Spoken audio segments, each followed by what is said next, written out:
Hello and welcome to episode 9 of the Work Well podcast.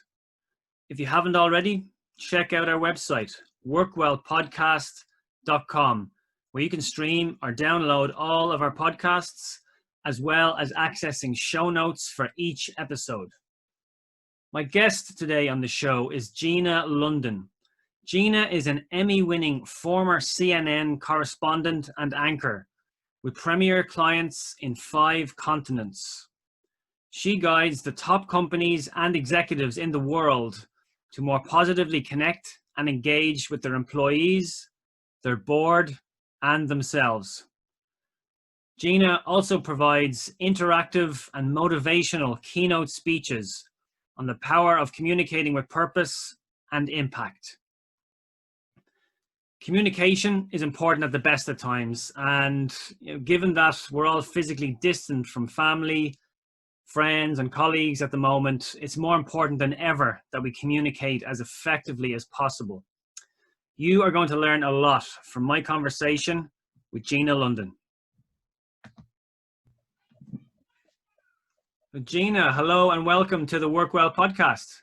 Hi, Brian. Great to be here. Nice to meet you. So, most important question of today, Gina, is how are you? Hey, you know what? I'm actually great. I'm healthy. We're keeping lights on. We're helping support people. That's the name of the game. Honestly, I am finding through this some real focus, some real affirmations. And I think that is when we talk about, you can look at something negatively or you can look at something positively, and there's always going to be difficulties in life. This is no different. And like other crises that I have covered as a reporter when I was with CNN, I covered 9/11, for example. And in times of uncertainty, emotions are high, but it's also a time when leadership doesn't just make someone, it reveals someone. And the more that you can be aware of what kind of characteristic traits are being revealed in you, the more that you can start to acknowledge what those are and find ways that you can pivot and modify so you can be more effective, not just for others, but for yourself. And that's how you can develop yourself. And I'm finding that this particular time in particular is a real critical opportunity for people to get serious and focus and develop themselves. Fantastic. And what a really positive way to kick off. Thanks. And you mentioned your CNN work. Right now you work with leadership teams, you're a communications expert. Can you tell us a little bit about your journey as to, how you got to where you are now? Sure. Thanks, Brian. Yeah, I started out, as you mentioned, I was a kid from a small town in Indiana, so I didn't have a background where my family were experts or influential in the field of journalism or in broadcasting, but I had a heart that wanted to tell other people's stories. I like stories. I liked the way that stories can impact us when we share them. So I got involved in journalism, and I was fortunate enough to be a correspondent and ultimately an anchor on CNN. And after my time through, I look at the lens of communications through the rigors of 24-hour news, how you could tell a story, simplify it, hook an audience. What's the performative piece about being a broadcaster? And by the way, anybody who's watching or listening to this podcast right now, especially now that we're all virtual, we're all on video screens, we are all broadcasters. So to get your arms around what that means and how to skill yourself up is something I'm really passionate about. But so back to my journey, the rigors of 24-hour news, learning what it means to be a broadcaster and to connect through the medium of screens, frankly. And then after my time at CNN, I was fortunate to go really around the world, and I was able to work with organizations and people around issue campaigns. So I was the strategist for the first immunization awareness campaign in Cambodia, as it happens. I worked with the first women in Iraq who were running for parliament. So I really say now to my corporate clients, which is largely what I do some humanitarian work as well, but largely it's corporate leaders and emerging leaders. And I say that I take the performative piece of the delivery and the construction of storytelling and of communications combined with that persuasive piece and that strategy piece. So for me, it really is down to the strategy and the structure and the delivery of purposeful and intentional communications. Wow. And speaking of storytelling, that's a pretty impressive story. So thank you for sharing that with us. Thanks, Brian. Thanks. But you know what? Like anything, though, people have asked me because I've lived and worked in dozens of countries at this point, and I'm often asked, "Oh, what's your favorite country?" And I always say, and I mean it sincerely, I judge a country one person at a time, and I don't care if you're the CEO of a large multinational or if you're a college student in Lagos, Nigeria. I've worked with both of you, and if you have a desire to positively impact lives, that's my favorite starting point. Fantastic. And you had a really nice line there, a nice quote that we're all broadcasters now. Yeah, it's true That though. it is, isn't it? I mean, there's so many of us using Zoom and other technologies for the first time. How are See, you noticing? What are our communication skills like? Any yeah, advice? thanks, Brian. One of the things I'm noticing for sure is, okay, first, what, 8 weeks ago now, when we were all taken out of our offices or wherever we were working and we were put in front of this screen, for those of us especially who are still fortunate enough to have jobs, and that's really important. If we talk about positivity and something to be grateful for, if you still have a way to make a living right now and you're being able to do this famous pivot, that is fantastic. And don't despair, because you're actually accelerating your learning curve in this time. So yeah, people are setting up their computer or their laptop in their kitchen, or I saw one of my clients had it set up, she had her laptop set up in her pantry, and you could see these cans of produce and whatever behind her while she was speaking. And one of my other clients is a team leader for about 50 different people, and he was set up in his laundry room, and there was like a little basket of clothes behind him in one of the first shots. So I think from the time that we started, what, 60 days ago or whatever, that we just sort of popped the laptop in wherever and had a camera on us wherever. Now I think it's important to say we can be better than that, and we should be better than that, and we should be simplifying, if we haven't already, our backdrops. We should be, especially those of us who, as I mentioned, want to be a leader, or we are a leader. Frankly, if you impact a life, you're a leader. I mean, let's face it, we're all leaders in some way. So it's important to simplify your backdrop. Now you've got this great green screen going on, so you're Well, excellent. to be honest with you, Gina, I'm hiding the laundry room. I'm hiding the laundry basket that's behind me. I didn't have a bookcase like anybody else, like everybody else. That's okay, but see, that's exactly when Zoom, I know, for example, gives you that opportunity to create or use the different green screen mechanisms that they have. For me, I'm in a room in my home, as you can see, but I've made it very careful decision to make it simple, to have there not be clutter behind me on the backdrop, and to also, one thing that's really important, and I see a lot of people that are too good for this, they have their lights on behind them, like the curtains are open, the natural light's coming in, or it's over on the side, or worse, it's in a way where it's making them silhouetted. And you don't want to be talking to somebody on whatever platform and you can't even see their face. It's hard enough when we're broadcasters to keep people connected with us. But here's something interesting. Even before COVID, the research around video screen interaction is the fatigue rate is double that of in person. So let me say that again. So the fatigue rate of trying to pay attention to watch somebody and listen to somebody is twice as tiring as if you're sitting across a desk or you're in a boardroom from someone. So now you compound it with, you're tired because you're doing these all day long. Your kids are running around and jumping in the shot. I had one client whose cat walked across the table right in the middle of it. I mean, these things are happening. So we're already fighting fatigue, plus the duration of this going on with a bit of uncertainty as to when we actually can go into our offices. It's important to try to minimize distraction, give as much clear vision of yourself as you can, give energy to your presentation. For example, I'm standing.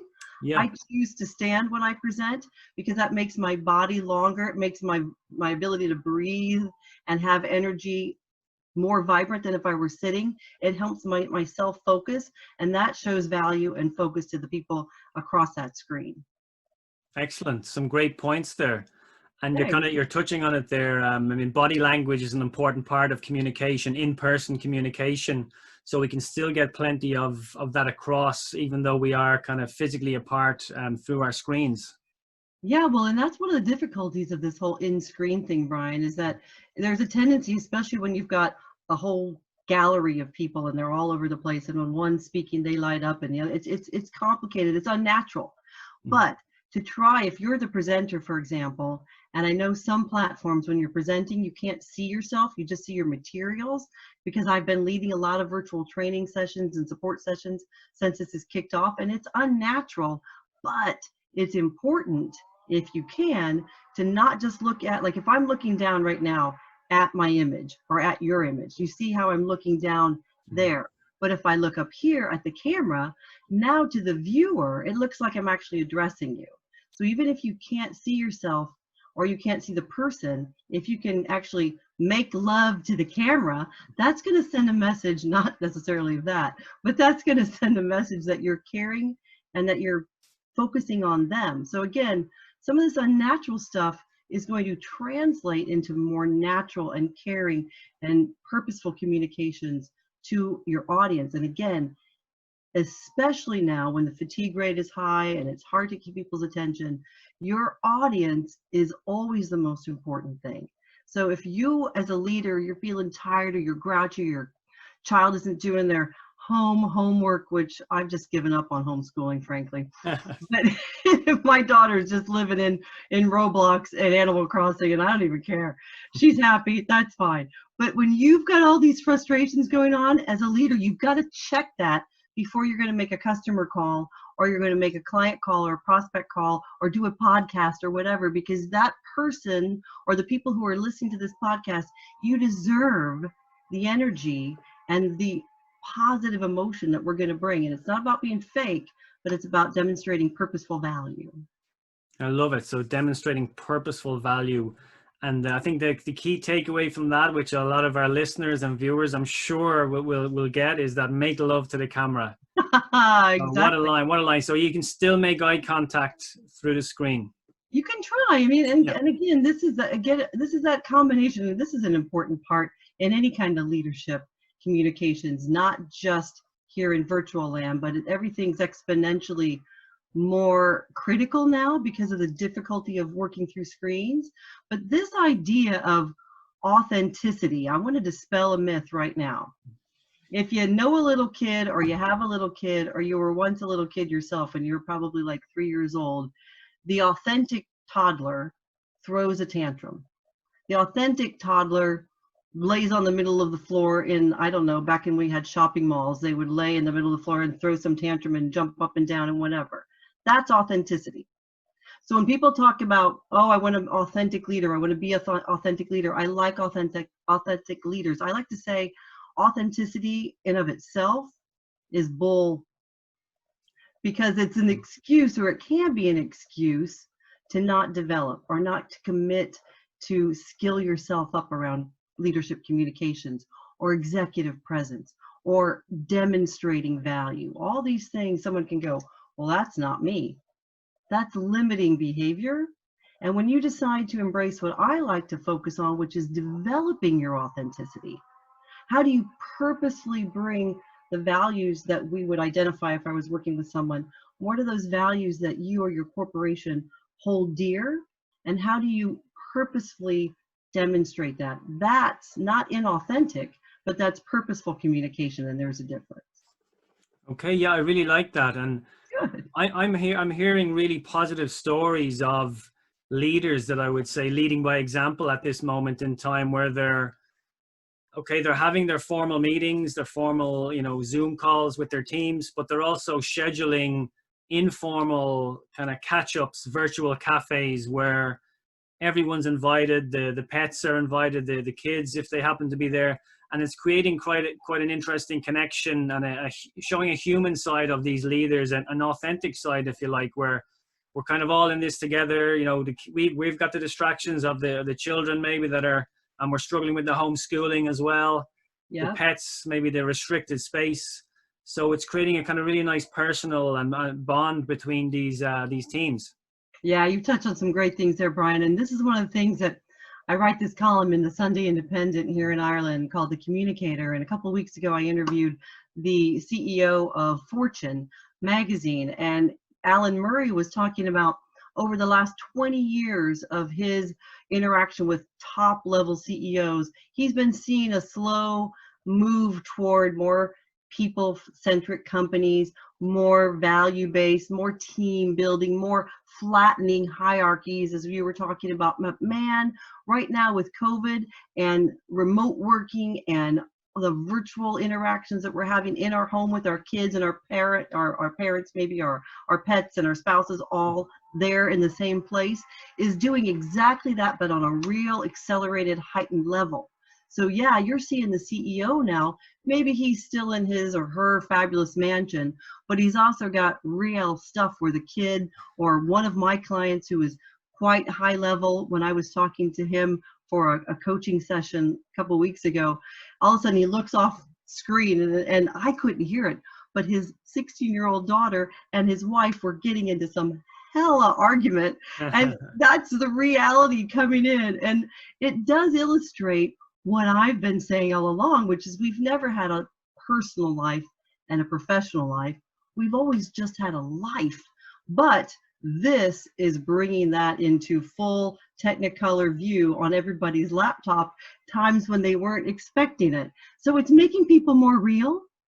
And one of the things I wrote about too in my column subsequent to my interview with Alan Murray is, how do we preserve this? There are some really good things that are coming out about this interaction, this humbling of us saying, okay, well, there is the dirty laundry. I'll make sure I clean that up, but I just set up my laptop the first day, and that is who I am. And how do we keep some of that as we get back into our offices over time? Because I had one of my clients go, well, you know, we've been having, like you were saying, these unstructured meetings on a Friday at 5 o'clock where I'll talk to one of my team members and I'll have them bring in an adult beverage because I'm bringing in adult beverage, and we have real discussions about things that are impacting their real life that of course then impact their work productivity, which then impacts the team's bottom line. And she said, that's too bad, we won't be able to continue doing those sorts of things when we get back into the regular life. And I went, wait, how do you codify some of these things? First, you acknowledge that they're happening. You have an unstructured meeting where the team can come together and share what they're liking, and then brainstorm ideas of how you might want to keep going forward.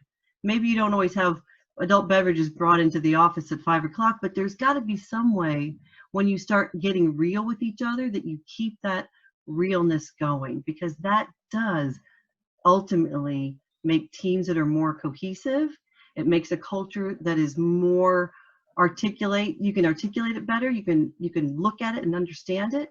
And that's going to then impact bottom line for shareholders and for customers. And that's a great thing.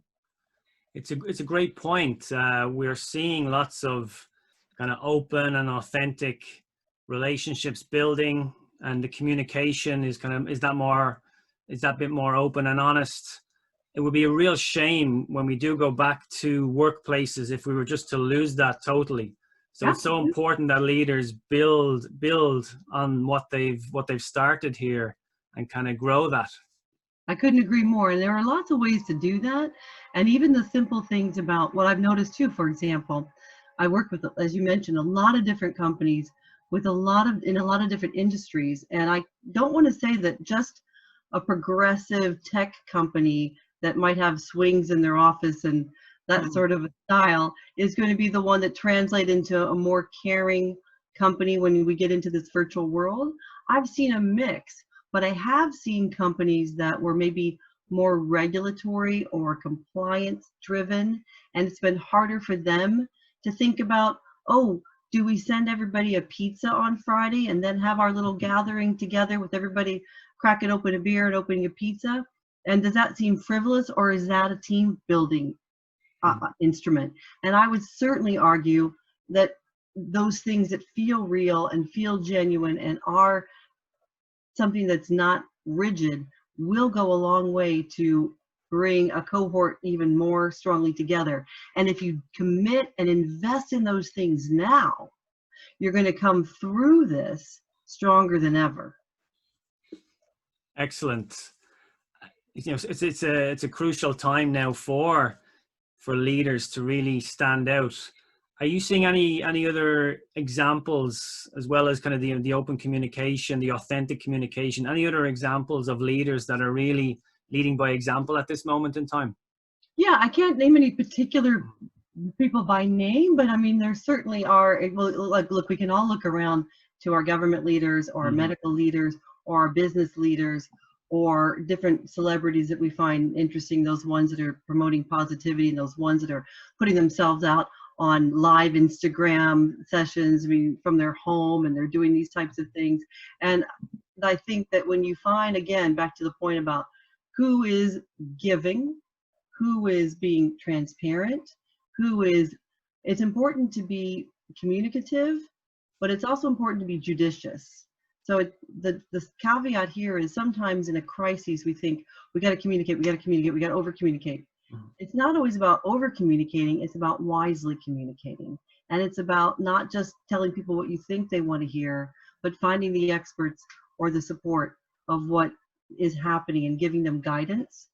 So for leaders who want to develop their ability to be an effective and a strong leader or a compelling leader, I don't mean forceful, it's important to think about a couple of things. One, show up, be there on time, be ready, prepare a couple of minutes in advance for all these fatiguing video conferences so that you're not just turning on and rocking up and wondering who's going to be there. Prepare so that you can contribute and not just be reactive. Also, steel yourself, as I mentioned earlier. If you've got emotional baggage that you're coming in from 5 minutes ago because you tripped over something that shouldn't have been there because there's too many people underfoot in one place, or there's a technical difficulty, try to make sure that you are able to turn the emotion on that you know the audience needs. And another thing that I'm finding that's really important for leaders especially, to help them be able to do that, is not to depend upon a roommate or a spouse or a partner, but to actually find another professional support, a rant partner, a think buddy, someone that you respect. It doesn't have to be a professional executive coach, but someone that you feel, I can, in a safe way, talk about what I'm going through with them so that I can bring my best self forward for the people that are depending on me. Because right now, especially in this time of uncertainty, all these Facebook, YouTube, weird little conspiracy theories might be zipping around, or they really were a lot early on. Yeah. I think they've dissipated a bit. But we look toward people that we can trust. We look to guidance. And if you are a leader of impact, or you want to be one, it's important that you put that suit on and have that ability to be the one that can be trusted. And if that requires you, and it probably does, to have an outlet for exercise, for thought, for venting, for crying, all of that's okay. But it doesn't mean that's what you bring one big jumble when you're speaking to whomever it is. You need to think about what they need and bring that. Sure. So preparation is key. Preparation is key because, again, here's a caveat. Communications is always impacting, and communications is never neutral. Communications is usually moving a relationship with whomever it is on the other side of that screen, either forward or back. And if you just rock up and you just start saying whatever's on the top of your brain, you haven't given any preparation, like you said, Brian, you're not looking at them for their nonverbal cues, especially in video land when it's harder to do that. If you're not giving them an opportunity to ask questions and you're just broadcasting, even though I say we're all broadcasters, that doesn't mean we just get on air and never stop and never ask any questions. You are probably moving that relationship backwards a little bit. So purposeful communicators prepare, they listen, they try to think about, anticipate what the questions or what the concerns or the hopes, dreams, and fears of that audience is going to be, and they try to come with positive solutions for those. So preparation, and then communicating wisely and timely, I would say as well. I've heard quite often in the last few weeks that communicating that there's no update is better than not communicating at all. But I imagine then the flip side of that, then you don't want to over communicate at the same time. Yeah, you don't want to over communicate because, again, this is a fatigue rate. I was talking to another one of my clients, and they were saying that right now they're getting between 35 to 45% more email on top of everything else. So they got the video conferences, they got the whatever, but because people aren't having conversations as they're walking across the hall or Sure. seeing each other in the coffee dock like they used to, people are pinging more emails. And so even before COVID and remote working, the general approach to emails is to skim and to scan, and you read the subject line and you sort of triage as you're going along. So people are sending more emails, but they're wondering then why they're getting fewer responses, or they're not getting people doing what the things that they're asking. That's because we're not being as efficient with the way that we structure our emails. So that's another thing to consider. If you're going to be over communicating, try to make your ask in an email at the very top. If there's more information, then put it below. But moving pieces of your verbal and your written communication, that's part of becoming strategic. Lead with a headline. If you have time, give more information. If you don't, leave it out. Leave it out. Okay, very good. You are, I imagine a lot of your work pre-COVID was in person. So working with executives, working with the leadership teams. I'm assuming you've had to pivot like many others. Oh man, the word pivot. I mean, look, this is something that initially I think we all went through this, or most of us did anyway. And week one was the whole shock and awe of like, oh my gosh, what are we going to do? I mean, I lost over 50K of pipeline through my live trainings of executives I was going to be doing as they were preparing for live conferences. So I could have said to those clients, I had a financial client, for example, big financial industry client, and I was going to be working with 3 of their executives in preparation for a conference. Well, that first week I was like, well, I can do that training and I can help them prepare online, no problem. They said, well, there's a little bit of a problem. We don't have the conference now. Yeah. So now a couple of weeks have gone by, and of course my website's been changed like many of us, and we're talking about how we can support remote teams and how we can provide virtual brainstorming sessions and how we can do, of course, virtual coaching for leadership. That actually has picked up quite a bit, and I'm grateful. But what's now happening is that organizations that had scuppered their live conferences because they thought, well, we'll wait till we get through this. Yeah. Now seeing that, well, we're not sure when that's going to be, are changing some of their conferences into live conferences, or excuse me, into virtual conferences. Mm-hmm. So now these virtual conferences, that still requires you to be skilled as a presenter. So I'm picking up and recouping a little bit of that. Certainly not like it was, but hey, keeping the lights on, still demonstrating your own resilience. That's part of when you're trying to talk about leadership communications and you feel like you want to go dark yourself. That's not leading by example. And what about the training then? Have you done anything in that area? Are you bringing that online in any way, shape, or form? Yeah, absolutely. And one of the things, thanks for that. One of the things, segue announcement, dun, dun, dun. One of the things I'm really, really, really excited about, we talked about the acceleration of some of these things that we as businesses might have been having on a back burner for, oh, we're going to do that someday, or we really need to get more into the virtual space someday. And now it is someday, so we're back at it.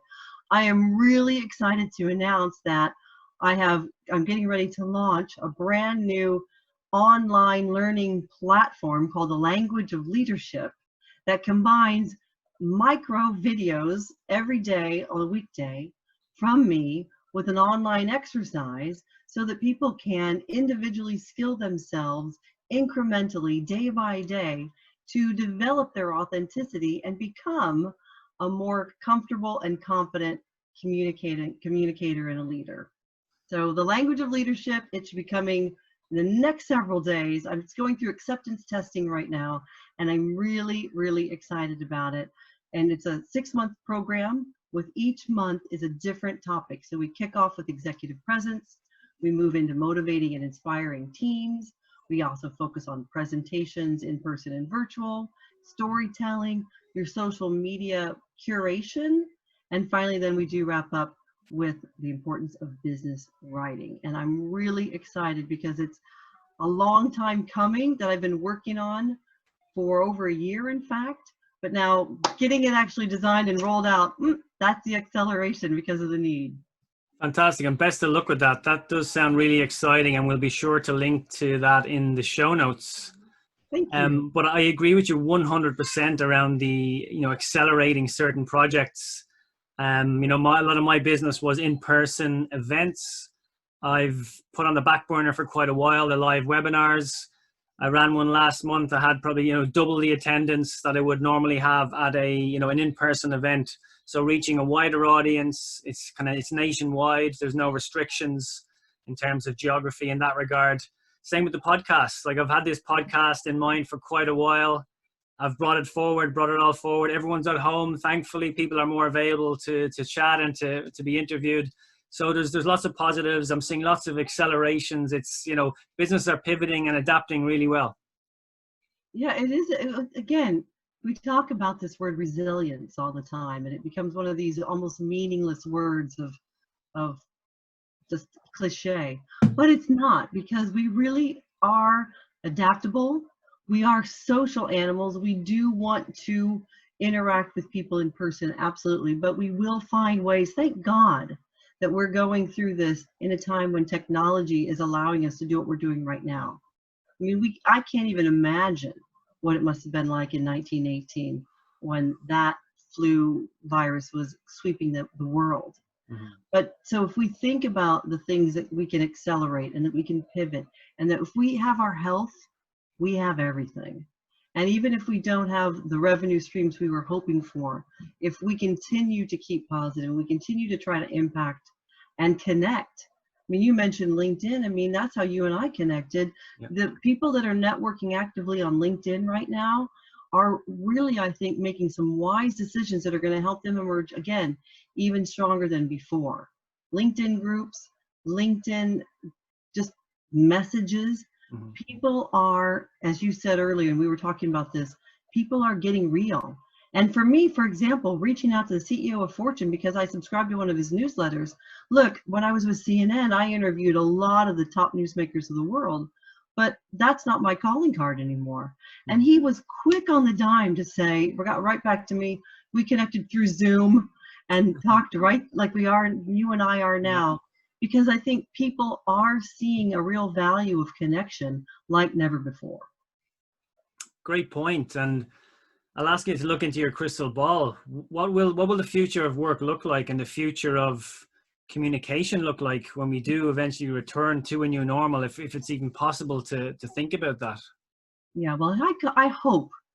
There's a cynic in me that the political scientists that studied that along with journalism when I was in college, that there is that tendency to have a crisis mentality, and then when the crisis abates, to go back into sort of chronic problem mentality, which puts that behind and doesn't necessarily learn from some of those lessons. I hope that the collaboration that we see across competitors right now, the pharmaceuticals and the biotech companies, for instance, that are working together collectively for treatments or cures for COVID-19, I hope those types of collaborations continue, not just in pharmaceutical, but for anybody. I've always said I'm a collaborator, not a competitor, that the success pie is infinite. I hope that we keep on to that. I do think that now that we see how we can connect virtually more easily, I think there's going to be fewer business travel for what once was the necessary second meeting. I still think first meetings are important face-to-face. I think there's no substitute for that. But I do think that airlines are going to have a real challenge on their hands as to how to make travel feel safe and how to appeal to the business travelers in particular. Mm-hmm. I do hope that we all, that as much as we can, embrace one another when we're able to, because I think we're so missing that. I know when I'm out, I jog every morning around my neighborhood, and I know that when people will socially distance and go away from you as you're jogging, and rightly so, but if you look to them and you smile to them or say hello, they're quick to say hello back, because I think we've gone into a little bit of an anxiety mode. But if you break through that, people are really responsive. I think we're going to be friendlier, at least for the first, at first, to strangers, because we all have this shared experience right now. I mean, having covered 9/11, and I'll leave us on this, when I covered 9/11 in New York, and the first 4 weeks or so after that devastating terrorist attack, you could literally have walked down any street in Manhattan and at 2 o'clock in the morning, and you would have been safe because people were just in that zone. And I think initially, and I hope for a longer term, that level of shared experience and care around it, and hey, we got through it, is going to make for a real remarkable time. And I hope, back to my earlier comment about the things that we're finding here, about the connections and the realness and the sharing, I hope that we take real measures to protect and preserve those. Great point. Yeah, really great point. Lots of positive, there will be positive outcomes from this, and they're just a few of them that you've mentioned there. Final question, and you've kind of touched on it. This is the Work Well podcast. How are you managing to work well at this moment in time? How are you looking after your own health and well-being? You mentioned running. Is that something you do every day? Yeah, it is. I mean, look, I'm not going to stand here and say that every day I wake up with my little cheerleader pom-poms and go, yay, another day, I'm so happy. I mean, there are moments when you feel like, why am I even bothering? Why am I scraping to try to make another contact on LinkedIn or follow up on something? Or why am I putting out this new pitch letter about my services? Because you know how many other emails are out there about the new virtual services? Lots. But when you get even one person writing back to you on, like, every day when I jog, I do a little face to cam piece that says, hey, here's how I'm feeling, or here's the word of the day, or here's the shut-in thought for the day.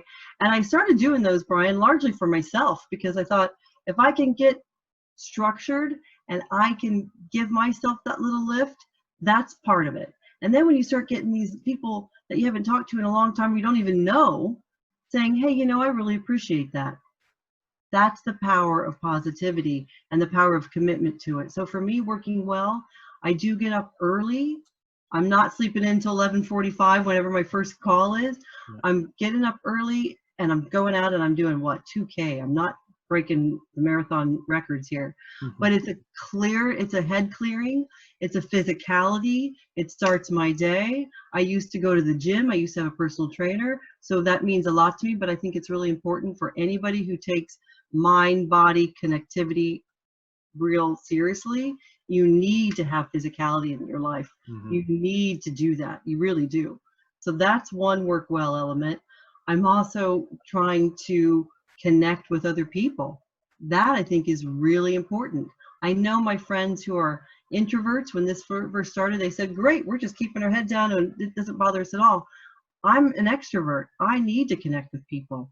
That's how I work well. If I were just sitting at my laptop all day, I would feel really isolated. And I know others would feel that same way too.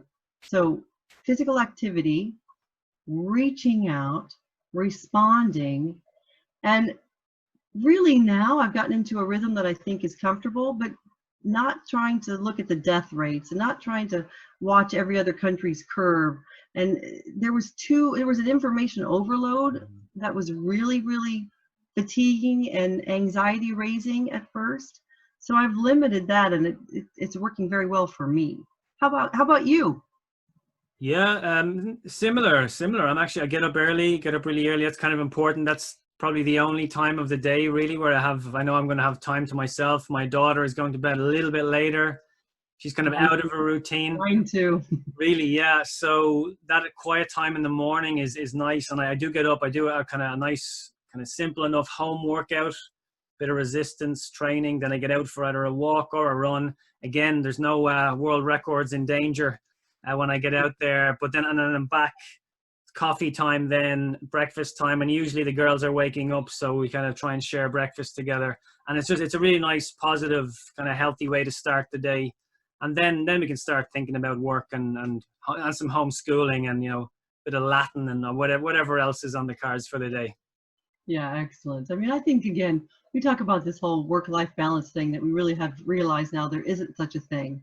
So it's just finding time for yourself, understanding that we're not working 9 to 5. Some of us are working later hours. Some of us are getting up early and doing things. We're borrowing time where we can, but it's also important. I was talking to a high-level executive based in the UK yesterday, as I'm going to be coaching one of her team members, and we were both sharing about how wonderful the weather was at that point. And she said, I hope I get out into it. And I said, now wait a minute. Structure your calendar so you give yourself 30 minutes at the least. Make sure that you hold that sacred. And I would say that's actually really important for those of us who are determined to be working, and yes, we should, but also know that it's important if you've got, I mean, I have friends in New York who don't even have balconies. Mm-hmm. And to imagine to have been in for all of April, some of them, Oh, yeah. not even outside because they're getting groceries delivered and things like that. The restrictions are being eased somewhat now. But if you have access to the outdoors, my gosh, every day I think you need to get out into it, even if just to put your face up to the sun and feel it. Absolutely. That's it. part of working well, is making time for yourself and investing in yourself. Absolutely. Making time for yourself, getting out into nature, some fresh air. And for me, it's prioritizing exercise and physical activity. That bit of activity in the morning is just as important as any other meeting that I have scheduled throughout the day. It's a non-negotiable. Agreed. Hold it sacred. Yeah. Well, Gina, you've been so generous with your time. Where can people go to find out more about you and to contact you? Thank you. I appreciate that. Please, if you have, it's my heart to help people be able to help others. So if you have any questions around your communications abilities or your opportunity, you want to skill up, it doesn't matter if you're starting off or you're already some big CEO, I'm here to help. I really, really am. GinaLondon.com. That also gives you access to the Language of Leadership platform as well. So GinaLondon.com. And of course, I'm on LinkedIn and you can find me there as well. Really looked forward to talking to you, Brian, and this was a treat. Thanks so much. It was a real pleasure, Gina. Thanks so much again for your time. We'll talk to you again soon. Be well.